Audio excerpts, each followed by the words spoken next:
Hello and welcome to Parliamentary Conversations in the Commonwealth, a podcast from the Commonwealth Parliamentary Association, better known as the CPA. The CPA promotes knowledge of the constitutional, legislative, economic, social and cultural aspects of parliamentary democracy, and supports parliamentarians across the Commonwealth to strengthen their democracies, to uphold the rule of law and to safeguard human rights. Each episode we take a look at global issues, trends and threats, and think about how we can put democracy first in our solutions. Each guest brings a different perspective on democracy, from elected representatives focused on legislating in Parliament, to NGO workers laying the foundations of democracy at a grassroots level. I'm Tom Davis, and on today's episode, to mark World Refugee Day on 20th of June, our central question is how can we give refugees a voice in our democracies?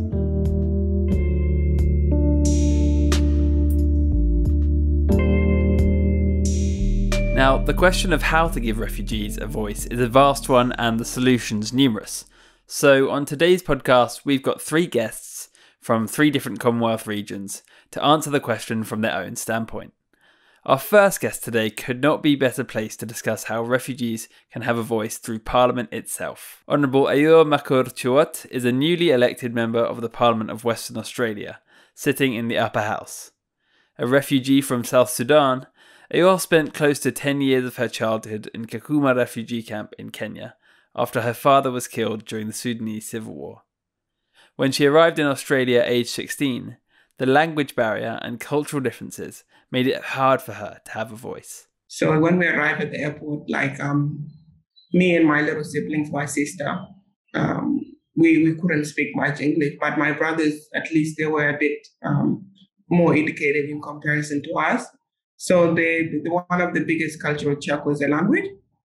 And then, of course, when we started school, we had difficulties understanding the other Western kids. So we were put into English as a second language classes for almost 2 years for us to really excel into the mainstream.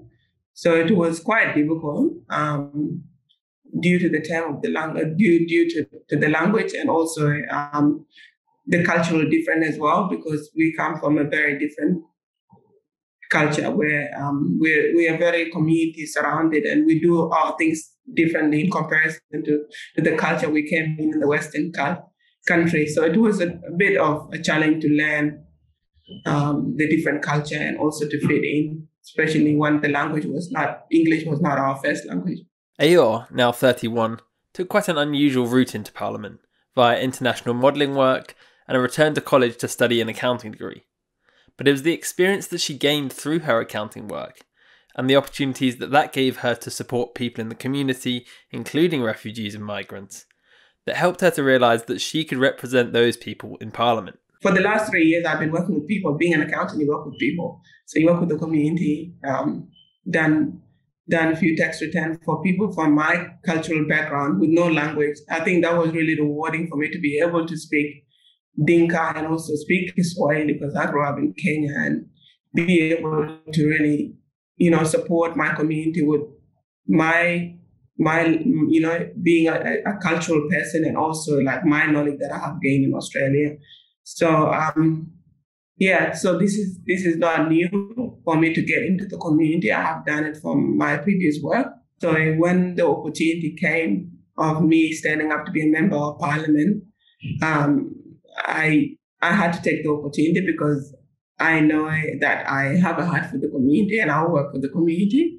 After being elected to Parliament, Ayor now wants to be a leading voice on refugee issues and educate her fellow parliamentarians about the hurdles that refugees face along every stage of their journey. I definitely see myself as somebody that can be a great asset in the Parliament. And how is that? It's through my own personal experience. Coming here as a refugee, we have to work extra harder, like in terms of language, in terms of the skills that we have. So it has not been easy for myself. I had to work like 10 extra time in comparison to any Western kid because of the lack of the fact that I came here with no skills and I couldn't speak much English. So to me, I see myself as somebody that can really educate those that in my workplace, my colleagues to make sure that, we have to give extra support to the refugee migrant that we bring here, because a lot of them cannot get this opportunity that I got. And now that I'm here, at least I can really say that it has not been easy for me. As one of 15 women elected to the Legislative Council in the recent elections, Ayor is determined to use her voice to advocate for women's rights in Parliament, and in particular refugee women, who she says have often suffered traumatic experiences and need additional support during the resettlement and integration process. I think as a country, we need to make sure that these people, especially the women, they are traumatized. And I could reflect back on my mother. They're traumatized due to the fact that they had to raise kids by themselves. They traveled all the bushes. Like my mom had to walk from South Sudan to Ethiopia, while she was pregnant with me. And then she has done the same thing as well to make her journey to Kakuma. So it is not an easy journey for our parents. So for them to come to a country like Australia, where they don't even have languages, and then come and sit at home, I think I could really go back to my mom's story, because my mom, sometimes you would see her, she's really down because first of all, she can't get a job, and due to the language, and she sometimes feel like, I want to go back home to my mother, because she feel like there's a sense of belonging back home. So we need to find better programs and to also really understand what they really have been through, like the women that lived in very difficult countries before they come to the Western countries, just for us to give them extra support in terms of, like, even if we have to get employment industry where they can work with no language and get interpreters, I think it's something that we could really, as government, could invest on, because a lot of them, they want to do their job. And I could go back to some of my aunties that have done their CVs before. You help them to get them the job, but when they go to the job interview, they're not called back, and you can see that the sadness on their faces, and that is because they feel like we're not good enough, but at the same time they're good enough, but how are you going to learn a language when you're like 40? So that's just those are the little areas that maybe we could look at as the government and see how we can support the women more. Ahead of World Refugee Day, Ayor offered words of advice to young refugees around the world on how to get involved in democracy and to make their voices heard. So for me to have a voice in the parliament now, in the government, I think this is a great pathway, and also a great inspiration story for the young one that came here as refugee and think that they cannot get opportunities like this. I think my message to the young people is to make sure that you really grab the opportunity and work extra harder, just like myself, and also make sure that you engage with the right people, like get into the community, support if you have any particular political party that you go for. If you're coming for the Labour Party, make sure that you really join the party and support and give back to the community, or engage yourself in your community, because you're not going to find the opportunity just going to work and come back home. You have to be at least active in your environment that you are in.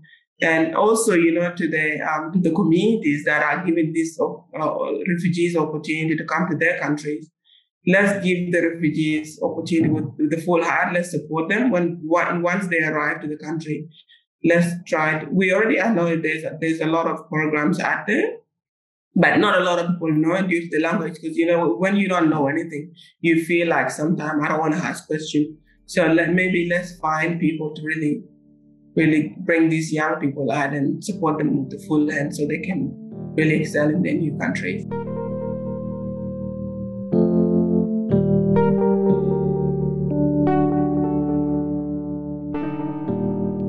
That was Ayor Makur Chuot, a new member of the Legislative Council of Western Australia, on her journey from South Sudan to Australia and her hopes for more refugee voices in democracy. Now, from refugee representation in Parliament, we move to another branch of government, the judiciary. And from Australia, we move to South Africa, because our next guest on the podcast is Sally Gandar, Head of Advocacy and Legal Advisor at the Scalabrini Centre of Cape Town. The Scalabrini Centre works to foster the cultural, social and economic integration of refugees, migrants, and South Africans into local society. And one of their key elements of work when it comes to refugees is offering paralegal support and advocacy services to those seeking asylum. For Sally, a trained attorney, proper representation for refugees and asylum seekers in the legal system is absolutely vital, not only for the individuals involved, but for the good of our democratic systems as a whole. It's not just about protecting refugees' human rights. It's about protecting the rule of law, which impacts everyone. Because, there's a saying that's often quoted about measuring a country by the way that it treats its most vulnerable. And in many respects, those who don't have documentation, those who are coming to a country for protection, are certainly within that category of most vulnerable. And so, it really is about ensuring that human rights are upheld for everyone in South Africa. And that means starting with the most vulnerable. On a practical level, the Scalabrini Centre's legal work is split across two key functions: paralegal services and strategic litigation. Refugees and asylum seekers can access paralegal advice at a walk-in clinic that the Scalabrini Centre runs twice a week. Staff at the clinic work not only to help their clients secure the right documents, but also fight their corner in dealings with officials, raising awareness of the legal barriers that many refugees and asylum seekers face on a day-to-day basis. In that clinic, we help, it's between 1,200 and it's been up to like 1,800 people a year. And I would categorize those into two sort of categories. One is documentation access, and the other is rights access. So just because you have a document, it doesn't mean that you won't experience barriers in accessing certain rights. For example, the right to education. You pick up the phone to a school that is refusing someone's child access, and you speak to the officials there and you explain the refugee system, you explain the barriers that people might be facing in that system. And in a sense, you demystify it for them so that you can help them to see the human in front of them. Their day-to-day work navigating the immigration and asylum systems helps the team at the Scalabrini Centre to identify the fundamental flaws which are disadvantaging some of the most vulnerable people in South African society. In these cases, strategic litigation to force changes to the law or how it is implemented helps to bring the testimony of refugees to the highest courts in the land. For example, when COVID-19 brought the world to a halt in early 2020, South Africa entered one of the strictest lockdowns in the world. People were encouraged to work from home, but that was simply not possible for many refugees living in South Africa. For many of our clients and many refugees, they might have been in the informal sector jobs, and that meant that when they had to be forced to stay at home for 3 weeks with the rest of the country, that meant they weren't going to be paid for those 3 weeks. And so what we were facing was a situation of food insecurity for many people in South Africa, both South African citizens and refugees alike. When the South African government announced a social assistance grant for people in the most difficult circumstances, it emerged that asylum seekers were ineligible for the grant. With jobs shut down and no access to a grant, asylum seekers faced severe food insecurity at the height of the pandemic. So a group of asylum seekers, supported by the legal team at the Scalabrini Centre, took action through the courts to make sure that the refugees and asylum seekers could access the grant. We drafted individual affidavits, which I'm an attorney by training, and for me, the courts and the language of the courts should not just be what is in a legal textbook. It needs to include a human narrative and a human face. And so those individual affidavits were looking at what is the human impact of the lockdown on people who do not have job security, and what would this grant mean for them? And so that's what those individual affidavits did. And then what Scalabrini Centre as an NGO and an advocacy organization did is we also had a much longer affidavit. And in that, we kind of look at the systemic issues and barriers and again, just try and amplify even more the voices that are already present in those individual affidavits. We won that litigation and made sure that the social relief of distress grant was available to asylum seekers and special permit holders. So that example shows just how important it is that refugees have a voice not only in Parliament, but in the courts too, to make sure that the law is implemented in a way that takes into account the unique and difficult circumstances faced by those living in a state of limbo, having fled across international borders. Now, ultimately, Sally and her colleagues at the Scalabrini Centre are working towards their vision of a society where everyone, regardless of their legal status in the country or their right to vote, has access to the institutions of democracy and the opportunity to be an active citizen. People need to feel that they will be seen and heard, and trust that they'll be seen and heard. But not just feel and trust, but actually also be seen and heard. Every few years we have our elections. We've got our local government elections this year. And it's only citizens that get to go and vote. And so one of the things that Scalabrini did in the last national elections is we said, okay, it's only citizens that get to vote, but that government that is elected, or the parliament that's elected and the MPs, they're making decisions that impact all of us, regardless of whether you had or were able to vote or not. And so we need to find a way for those who can't go and put their X on a piece of paper and put it in the ballot box to be represented even in the public imagination.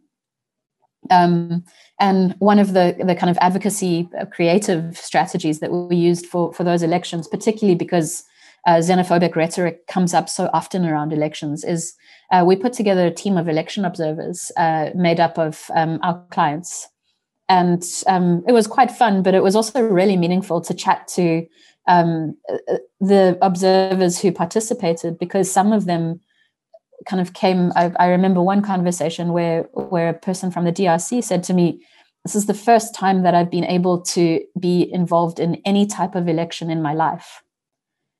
He'd never voted in his home country, and obviously can't vote in South Africa. And so it was a really meaningful kind of exercise. But the kind of advocacy aim of that exercise was there's more than just the citizen who is impacted by this vote.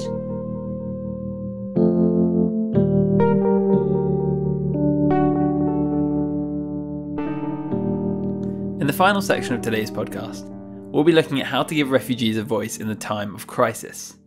The Rohingya refugee crisis is one of the largest refugee crises in the world today. Rohingya Muslims have faced persecution in Myanmar for many decades, and the current crisis began in 2017, when hundreds of thousands of Rohingya living in Rakhine State in the west of Myanmar fled a brutal campaign of ethnic cleansing led by the military. The military campaign was internationally condemned, including in a CPA statement issued by the General Assembly at the 63rd Commonwealth Parliamentary Conference held in Dhaka, Bangladesh in 2017. Most of those fleeing violence moved across the border into Coxs Bazar district in Bangladesh, where, as of May 2021, more than 880,000 refugees now reside across 34 refugee camps. Louise Donovan, the communications officer in Coxs Bazar for UNHCR, that's the UN Refugee Agency, explains that 4 years since the crisis began, there remains no immediate solution for those living in Coxs Bazar. This is the fourth year of this crisis. I think initially, there was an awful lot of focus on the situation. It was easier for us to attract donor support and things when it's in an emergency situation. But now, as we're moving into the fourth year of the crisis, it's becoming more challenging to continue to maintain focus on not just the Rohingya and the situation in Bangladesh, but also on the possibility of sustainable solutions. And ultimately, what most refugees want is to return home to Myanmar, but not until conditions are safe and conducive for them to do so. And obviously, it's very apparent at the moment that the political situation in Myanmar is very challenging. And so this aspiration to return home and for conditions to be improved is becoming more difficult to envisage in the short term. COVID-19 has proved an additional setback for authorities in Coxs Bazar, with lockdown restrictions forcing quite a drastic reduction in humanitarian operations within the camps. But there have been some positives from this emergency situation, as refugees and local volunteers have been empowered to take the lead in delivering the essential services to their communities that humanitarian operators could no longer deliver. Having such a reduced presence in the camps has shifted the focus to really depending even more than we were previously on refugee volunteers. So within each sector, for example, WASH, shelter, emergency response, health, we have very big networks of refugee volunteers who we train, provide capacity development to enable them to carry out the activities on the ground when we can't also be present with them. So I think during the COVID-19 pandemic in particular, we've really seen refugees stepping up and also local volunteers. I've spoken to so many refugees who say, they're also afraid of the pandemic. They're afraid of contracting coronavirus, but at the same time, they feel this responsibility to their community to continue to work and to continue to go door to door despite the risks to themselves. So I think that kind of sense of shared responsibility and community responsibility has really strengthened, and that's something really positive to see in the camps and also with the host community. The pandemic has placed an even greater emphasis on the importance of technology as a tool to facilitate communication between refugees, with the organisations that support them, and with the rest of the world. For those living in camps in Coxs Bazar, access to basic technology, the internet and social media gives them a powerful platform through which they can tell their own stories and alert the world to their situation. We're here to not to speak on behalf of refugees, but to provide them the opportunity to highlight their own issues and to be able to amplify that for them. I think, if you check on social media, there are so many Rohingya refugees who are so active from Cox's Bazar. And it's also, provides them with the capacity to reach other Rohingya. For example, there are diaspora in other countries or resettled Rohingya refugees in different countries and communities, and they're able to also interact with one another. They can also share their messages with the media, so in order to shine a light on issues that they're facing in the camps.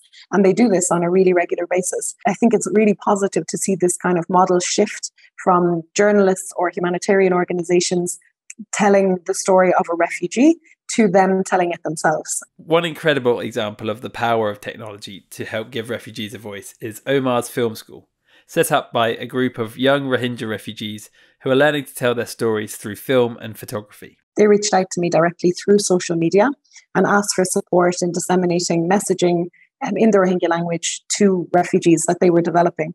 So we've developed a very strong relationship with them, and we help to basically provide them with the platform. So it's not only messages on COVID, for example, but they're also focusing on trying to maintain the Rohingya culture and the Rohingya heritage through videos, through photos, through messaging. And so, we work with them to try to ensure that these messages can reach more people.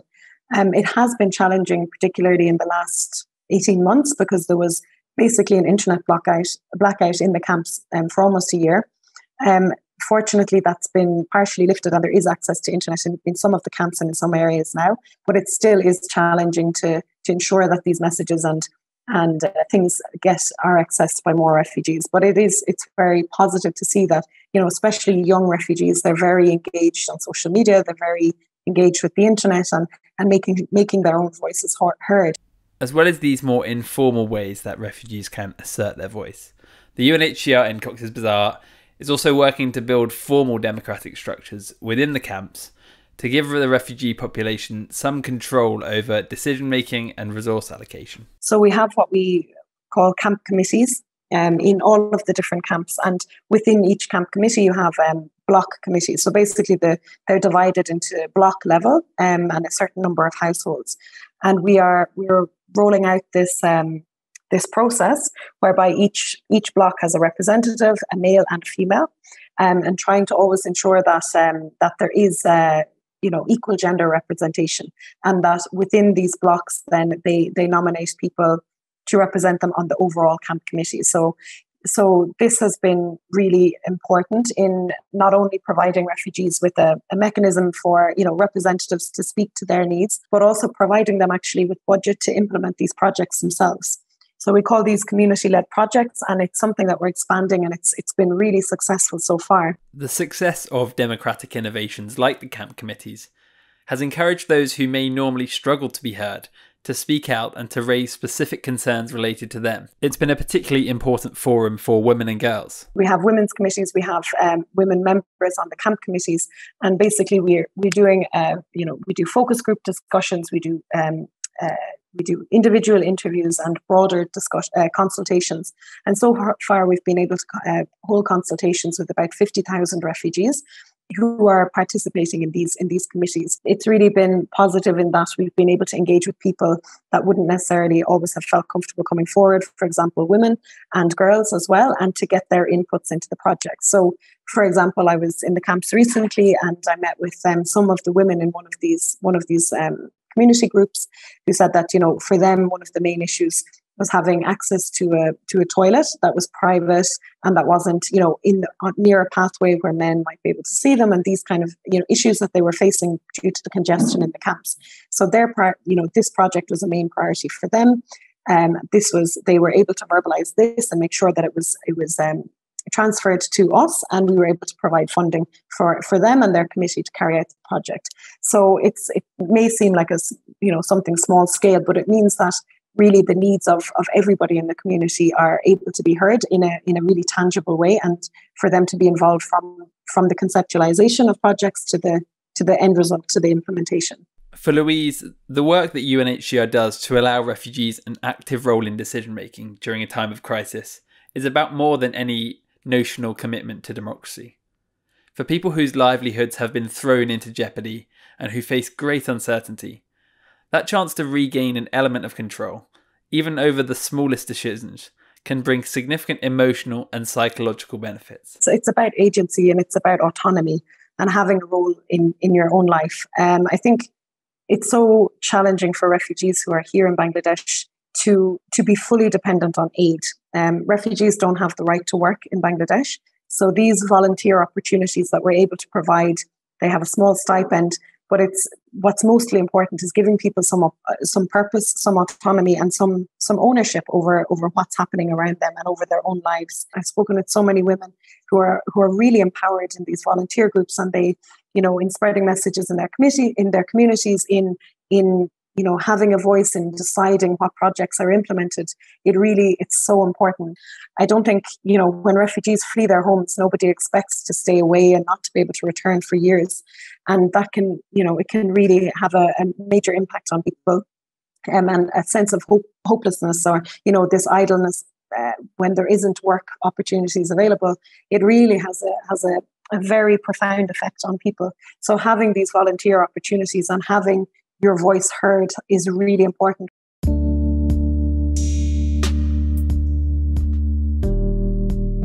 And that brings us to the conclusion of today's podcast.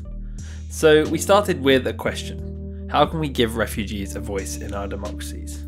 And what have we learned from our three guests on that question? Well, we've heard from Ayor Makur Chuot about all the extra steps that she and her family had to climb to prosper in Australia, showing just how important it is that we work to eliminate the obstacles that resettled refugees face. Ayor's election to Parliament and her desire to educate her colleagues about refugee experiences shows the potential for a top-down change in attitudes to refugees, but only if we build more pathways into leadership for others like Ayor. From Sally Gandar at the Scalabrini Centre, we heard how listening to refugees and asylum seekers discussing the day-to-day challenges that they face in the legal system and giving them a chance to testify before the courts can help to provide a refugee narrative on laws and government decisions which might have a disproportionate impact on some of the most vulnerable groups in society. And Sally also urged political leaders to build a democratic model which is inclusive for everyone, regardless of their citizenship status. And finally, Louise Donovan in Coxs Bazar from the UNHCR explained how, even during the worst crises which jeopardise people's livelihoods, there are ways to set up democratic structures and empower those living in limbo to re-establish a sense of agency and control.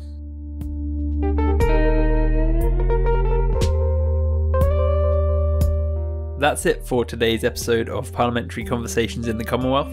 If you enjoyed the episode, then don't forget to subscribe to the podcast on your favourite podcasting app to stay up to date with our latest episodes. And to find out more about the work of the Commonwealth Parliamentary Association, visit our website at www.cpahq.org or follow the links in the podcast description. Thank you to all the guests who appeared on the show, and thanks for listening.